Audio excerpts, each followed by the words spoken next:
Welcome to Matheteuo, the teaching ministry of John Codiel.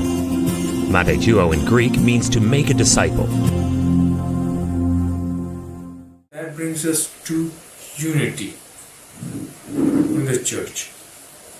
Samuel, can you read Psalm 133 verse 1?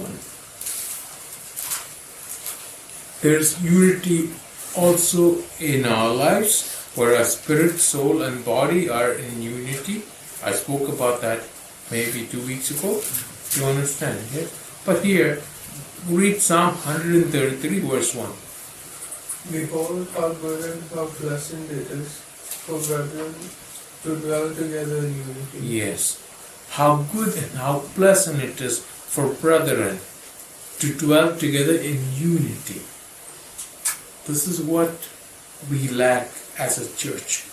But do you understand? But here, how pleasant, how good it is for the brethren to dwell together in unity. Yeah? Lovejoy, can you read Acts 2 verse 1?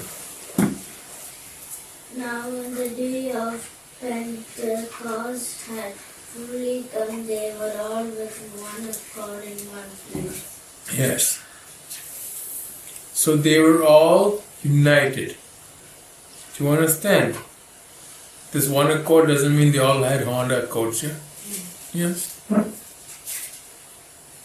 They didn't give Honda their business, but here what it means is this, that they were united and they were in one place. Do you understand? Joel, can you read Romans chapter 16 verse 17 and 18? Romans chapter 16 verse 17 and 18. Now I urge you, brethren, note those who cause divisions and offenses contrary to the doctrine which you learned, and avoid them. Which you have learned, yes? And avoid them. Yes, continue. For those who are such do not serve our Lord Jesus Christ, but their own belly, and by smooth words and flattering speech deceive the hearts of the simple. Yes, hallelujah. It says, avoid them who cause divisions and offenses.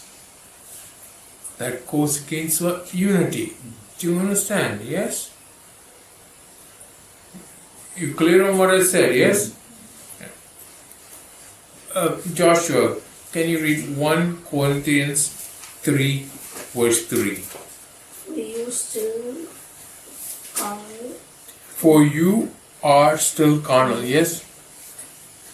for where there are envy, strife, and division among you, are you not carnal and behaving like a man? Mere men, yes? Merman. Yes? That means what? You're not simply human anymore. When you are simply human, when you're mere men, you are without the power, the overcoming power of the Holy Spirit. When you have the overcoming power of the Holy Spirit, you're not mere men anymore. Do you understand? So you must have the Holy Spirit. Otherwise you become mere men. They're totally natural.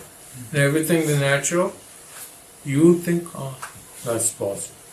And everything in the supernatural or spiritual is foolishness. That's what the word says. Do you understand? Yes? So, first of all, there must be unity. There must be unity in the body of Christ, within the church also. Also in your soul. Your soul must be united to your spirit and your body. There must be unity. Love the Lord your God with all your heart, with all your strength, with all your might.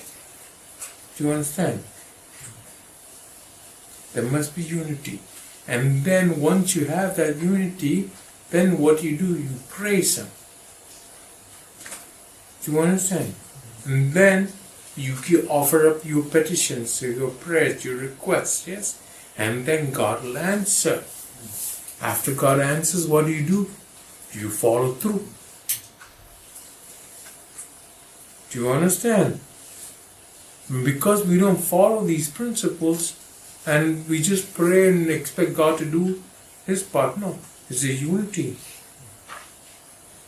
So then praise Him.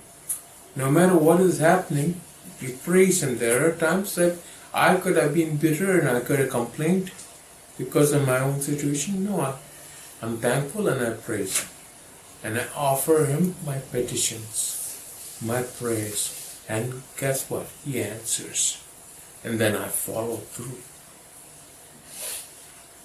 It's a relationship, a living, loving relationship.